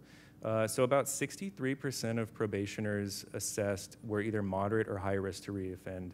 And the primary driver or their principal need in both men and women were drugs and alcohol substance use. So mental health issues, including substance use, have significant implications for services, as we were discussing earlier. And then in addition, men and women also have emotional and relationship factors that play into this as well. So a lot of people are going to be high or moderate risk to reoffend when they're reentering our community, which means they're going to need reentry services. Which brings us to our reentry resource centers. As Javier mentioned, the centers are serving a lot of people, about 80 to 100 visits per day across both centers. Unique clients served over that 3-year period we looked at in the report, over 14,000. New registrations, over 10,000. So those are people coming in for the first time. In terms of who we're serving, 77% men, 22% women, 59% were Latino or Hispanic, so that's by far our largest ethnic group. And then our clients also had really high rates of homelessness and unemployment as well. And then when we're looking at justice classification, who they are from a justice lens, the highest, well, it's pretty diverse, but the largest group were general releases with no supervision, followed by pretrial, and followed by formal probationers. This slide is just a high-level snapshot of our core reentry partners at the center, county partners. Social services is our most utilized partner. There, as you can imagine, a lot of people released from custody need benefits, so they're helping with that. Helped 3,400 plus households receive benefits. Behavioral Health Services Department is, again, a much wider system, but they have their AB 109 funded treatment. So this report looked at the pathways from the reentry center and the treatment courts. And when looking at those pathways, behavioral health facilitated over 5,000 admissions. And when we look at discharges, 57% were successful exits who completed treatment. So that's really important to have on site at the reentry center because, as we've seen, there's a lot of behavioral health needs in the community. Next is our mobile health clinic, also commonly referred to as the mobile medical unit. That is really important to have at the reentry center as well. They have a doctor and psychiatrist, social workers, nurses on board. They were able to serve over 4,000 unique patients during that 3-year period, and they provide a lot of service linkage support as well. And then we have supportive housing. This, again, is a much larger system, but the AB 109 funded programs housed 48 households through the rapid rehousing program. And then we have the emergency assistance program as well. That's really aimed at preventing people from becoming homeless. So they do motel stays, rental assistance, deposit assistance, late rent pay. So that's, again, we have a lot of homeless individuals come in. Public Defender's Office, their reentry expungement program is helping people a little bit later in their journey, but they were able to accept 1,700 new clients.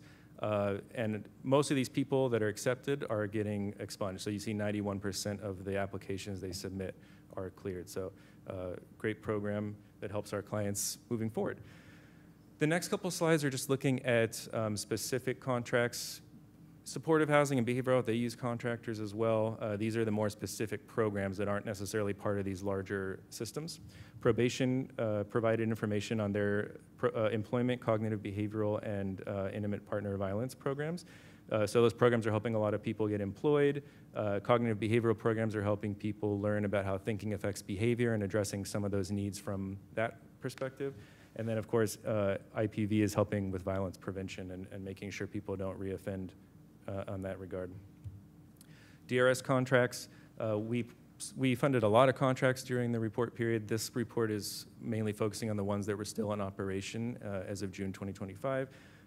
We had our 2 employment programs that helped enroll over 1,000 participants and placed almost 500 people into permanent employment. And then retainment is looking really good too. 301 people met their 6-month milestone from those programs. I say at least in the slide here because it's difficult to get accurate retention outcomes. When people get jobs, they often replace their phones and change contact information. So we know at least 301 people made it. And then I'll go through the rest of this pretty quickly. We had our 2 legal providers. Pro Bono's helping with legal representation. Superior Court, through their outreach court, is helping people reduce fines and fees. We had our high school diploma program help 44 people get their diploma, and our college program helped 55 people get certified to be peer mentors, which then they can get their AA degree and become licensed counselors if they wish. For the last 2 fiscal years, we had our shuttle, so this is only 2 years of data. But we've seen utilization increase quite a bit in that program. So we're happy that's here now. It is a big help from a continuum lens, having transportation during business hours for clients. And then we have our pro-social programs. Carry the Vision's our long-standing partner. They helped provide their classes in custody, which looks at mindfulness and self-regulation, helps people become pro-social and advocate for themselves. And then we had at the time Red Ladder as well doing theater, helping with some of the same type of things. And then finally, we had our 7 navigation programs at the time, 4 faith-based and 3 other navigation programs. Those are really helpful with transitioning and helping people stabilize and get the support they need in terms of addressing any reentry barrier they have. So I did do a quick snapshot of those 7 navigation programs combined here, just to show you some of those outcomes. So looking at housing outcomes and employment outcomes, we can see that they improved between entry and exit of the program. For example, if you look at employment, 12% of the navigation clients were employed when they entered the program, 45% were employed when they exited. Similar outcomes for housing. And then when we look at just exit outcomes in general, 81% of clients exited either successfully or satisfactory, meaning they made some progress, they completed some goals, they were leaving the program in a better situation than when they entered. About 1 in 5 did not have success in the program. Okay, so now we're getting to future outcomes. So as you've seen from this report, and there's a lot more information in the attachments, but we have a good foundation for data. Now that we're working on our new strategic plan, this is a good opportunity to kind of reevaluate and look at how we do this, not just for the strategic plan, but also for reports like this one. We want to make sure that we're adding context. So that's really what this is about, is taking the outcomes we have and making sure leadership and the public has the context for these outcomes so that informed decisions can be made and we can really understand the impacts of these programs. One of the frameworks, as Javier mentioned, that we're looking at is the redefining measures to understand reentry success from the Council of State Governments. They recommend looking at 5 areas: recidivism progression. That's basically not necessarily looking at rates of recidivism, but looking at the types of crimes occurring, the lengths of time in between offenses. What can you learn about the recidivism itself, and how can that apply to the other measures? So the other measures are employment and financial stability, housing security, health and well-being, and social reintegration. And then I added program-specific measures too, because we want to make sure we're very intentional about how we look at deliverables and outcomes. So that's the direction we're heading. We have had some of these measures in the past, but it's really about having conversations with partners about what's possible. Which data are we collecting currently? Which data are we collecting currently but not using that we could add? And then finally, are there any new data we can collect, and can we improve the way we extract those data and add that to our reports? So with that in mind, next steps-wise, we want to work with our partners to identify new or refine existing measures. Just basically make sure that we are being very intentional on that front. And then we want to do an initial recidivism analysis by program just to see what we can learn from that. Working with TSS, we have a really great query to pull recidivism information, but we want to make sure we have what we need moving forward to do these expanded looks into recidivism data. And then finally, we want to, based on those conversations and based on what's possible and realistic, we want to integrate that into our new reentry strategic plan so that we can have realistic, measurable objectives and also into our reporting structure in general. So that concludes our presentation, and we're here to answer any questions. Thank you very much. Thank you so much for the presentation. Let's go first to the public and then to all of the members of the committee. There are no requests to speak on Zoom and 2 in chambers. We'll give it another few seconds here.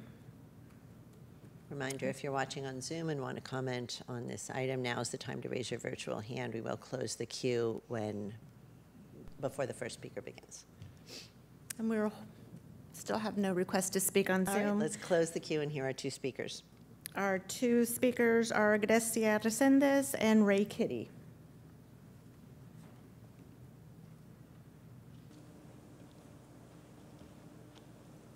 Hello again, Grecia Resendes from CJCJ, the Center on Juvenile and Criminal Justice.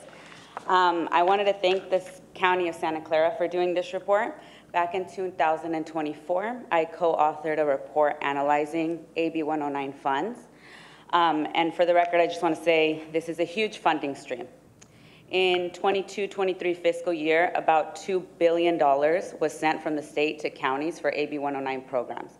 That's equivalent to almost more than 1% of the California budget, huge funding stream. Our report had concerns with how the money was actually being used, and what we found is there are not strict reporting requirements for AB 109, which is very concerning for a lot of reasons. Another concerning thing that we found is even though jail and probation populations were going down, law enforcement dominated in getting most of these funds. I am happy to say that for Santa Clara County, that was actually not the case. There was a time that law enforcement was getting about 60% of the funds, but I want to say towards the end, we were at 36% for fiscal year 21-22, 36% going to law enforcement. That includes the district attorneys, which is in line with the fact that jail and probation population is going down, right? So the funds should follow where the people are going and who needs the services. So I just want to say thank you again for this report because this year, the state budget removed the requirement completely for AB 109 funds. So the Board of State and Community Corrections is no longer requiring reports to receive reports on how this money is being spent. So I hope that the county continues to fund reports like this because it's very important to see where this money is going. Thank you.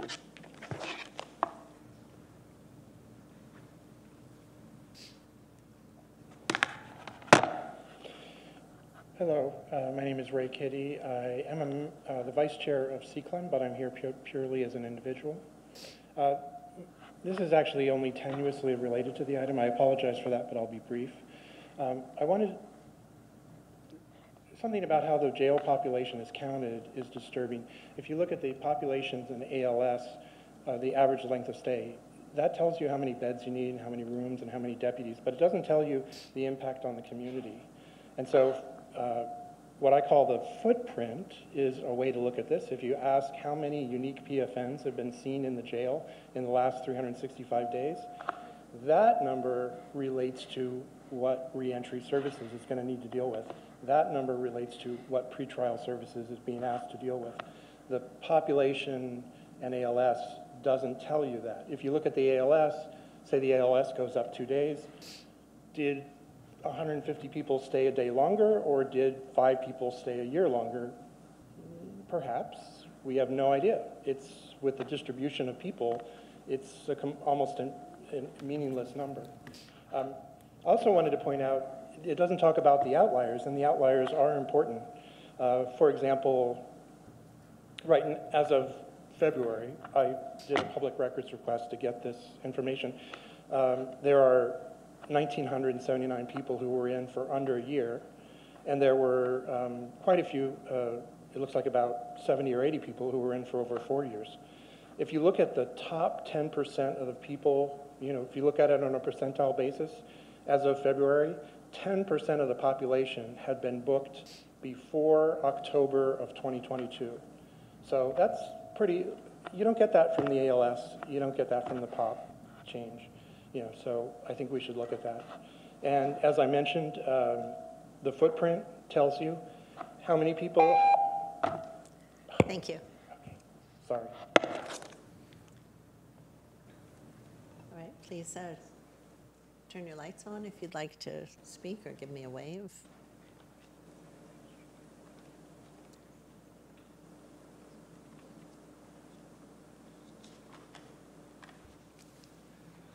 Hello, hello.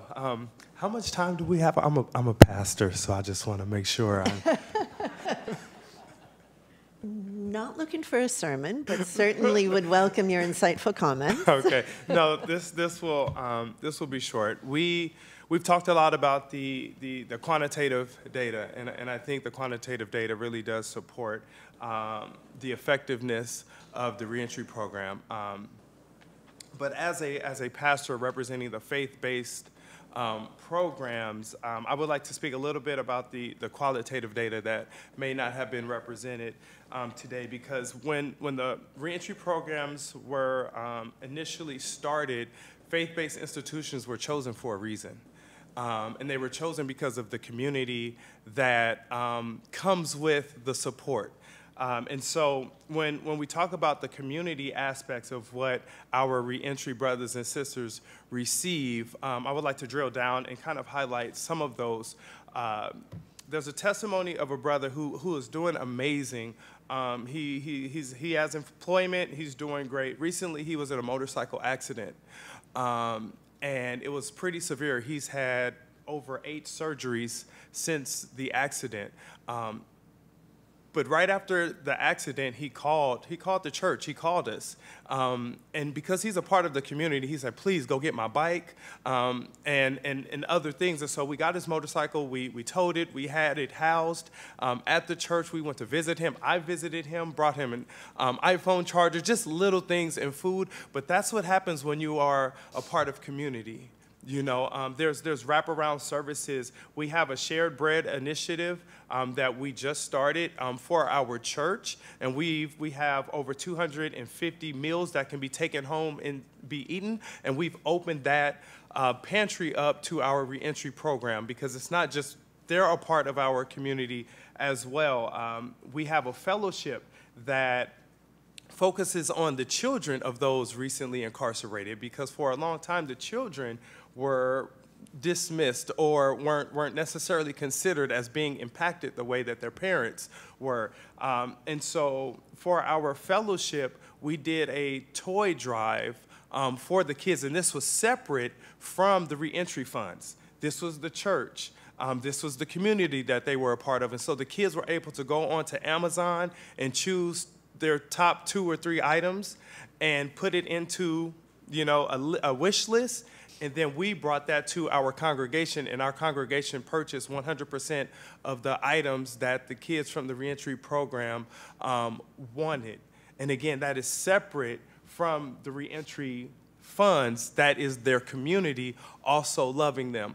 And we try to eliminate access points, right, where financial ability may prevent them. So we have athletes who are within our fellowship, the kids. We have personal trainers that are now coming to our church and training kids, and we have invited our reentry kids to come who don't go to the church. It is not a requirement that you attend our church. And so we tell them, okay, the training will start at 12:30. So our services are from 10 to like 11:45. But you don't have to come. You can, of course, but we open up because you can't necessarily afford $70 an hour to train, right? So we try to create these access, and we also have free summer camps and winter camps. And again, this is for the church, but it is open to all of our kids that are in the fellowship as well. Thank you. Thank you very much.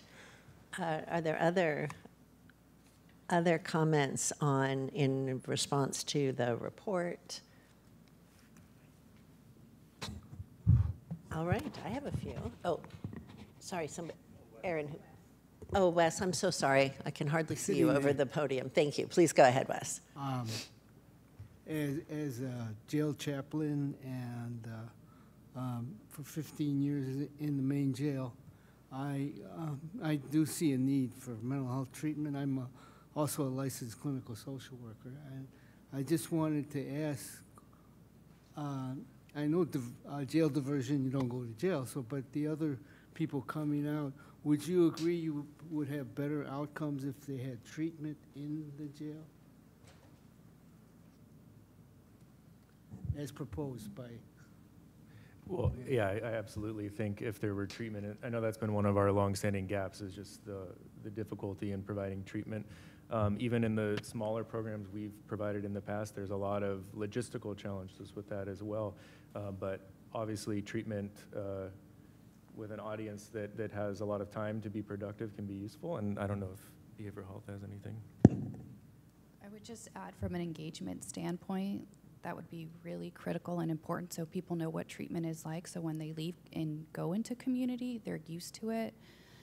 So if we could start the engagement, the in-reach early on, figure out, you know, your assessment, what is your treatment plan, and then continue at the outside in community to keep people motivated and still working on their treatment goals would be incredibly helpful.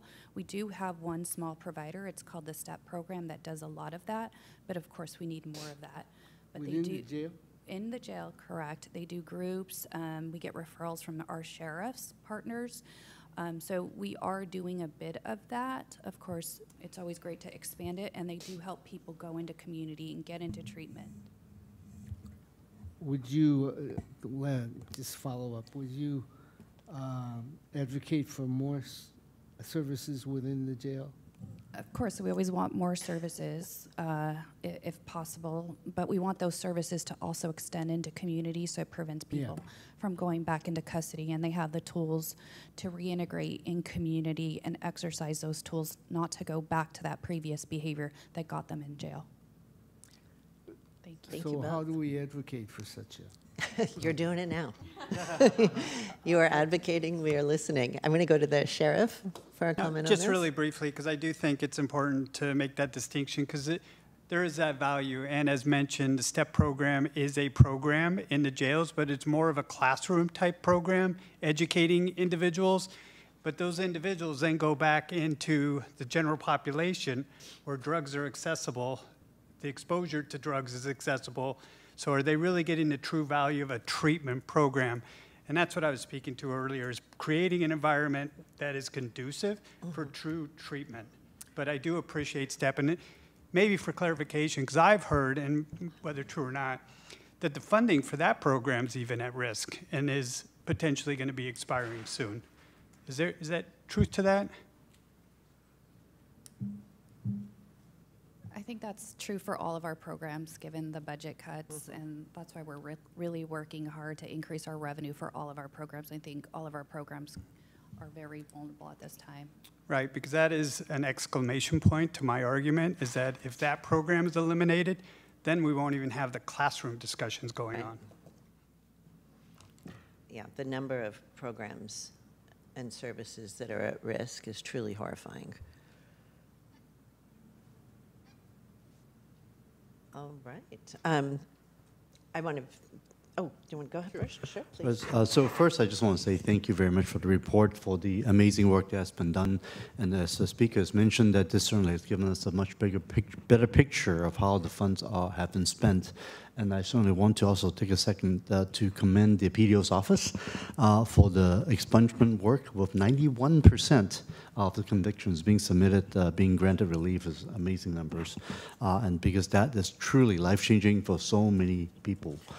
So just say thank you. So I just want to say thank you, and I just want to go make a motion to, do we have to make a motion to receive report on this one? Or just, I'll make a motion to receive report.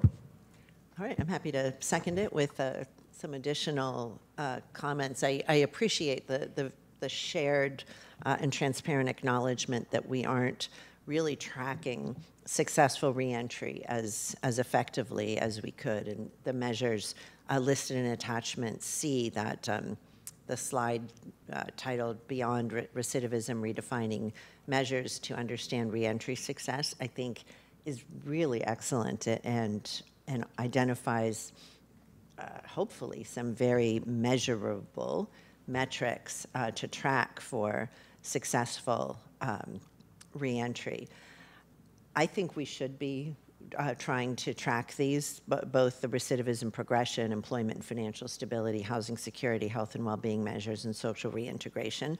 I know that there may be barriers to sharing data, obviously staffing limitations, and I think another potential barrier that I'd like to see how we overcome is that we don't want to keep people connected to the system at all any longer than they need to be.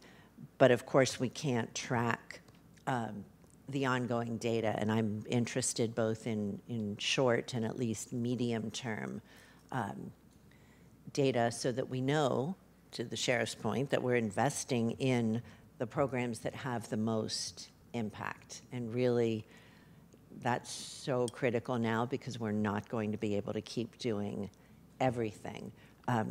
So do you have thoughts, first to Javier and then anybody else, as to how we best measure these other indicators of successful reentry?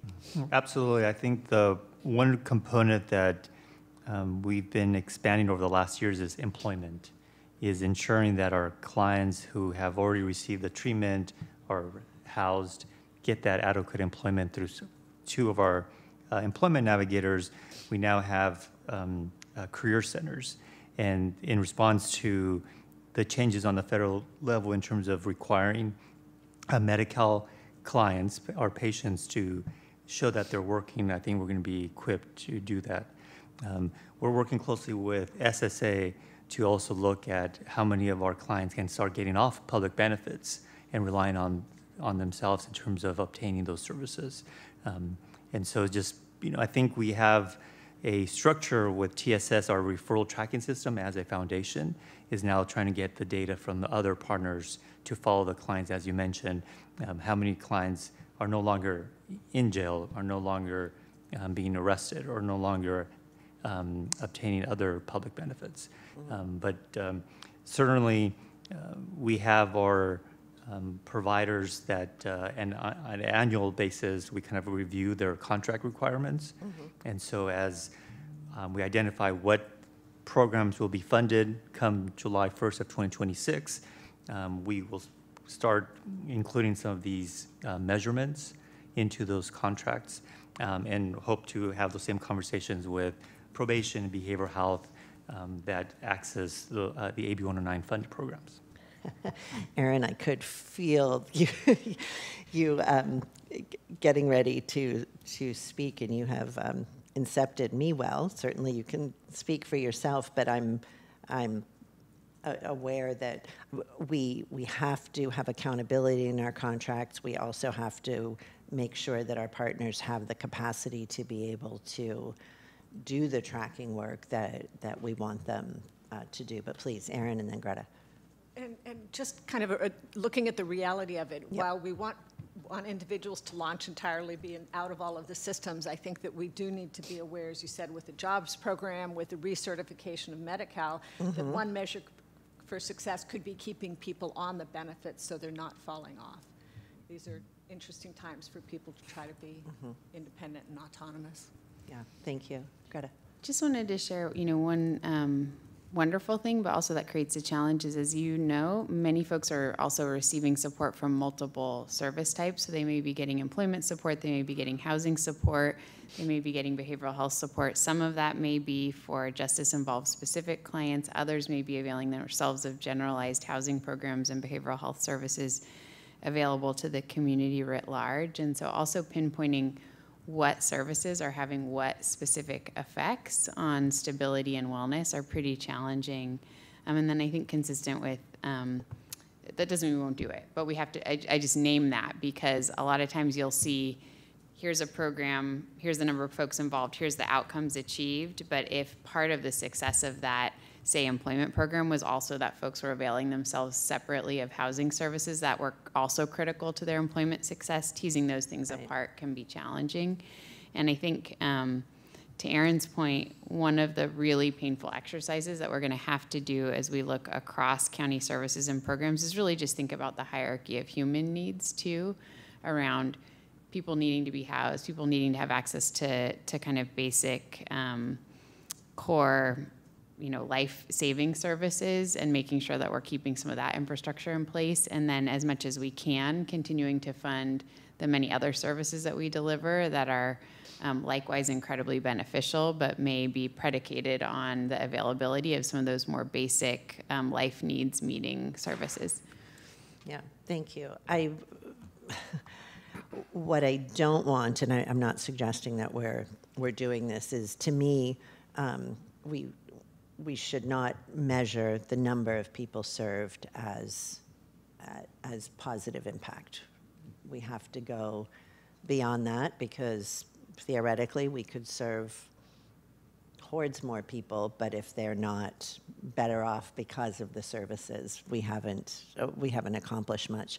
I'd like to add to your motion, Supervisor Lee, if we could get a report, direction to get a report back at a future PSJC meeting, I'll say by June of 2026, but it would certainly be welcome earlier, on what the tracking will look like, what kind of progress you've made in trying to create systems that are consistent across the contracts in this department through reentry. Okay, great. Thank you so much. And that's all right with you? All right. Are there any? Yes, Damon. May I ask, or may I make an additional comment? Because I appreciate the point being made about not continuing entanglement in the criminal legal system simply to try and count numbers or count success.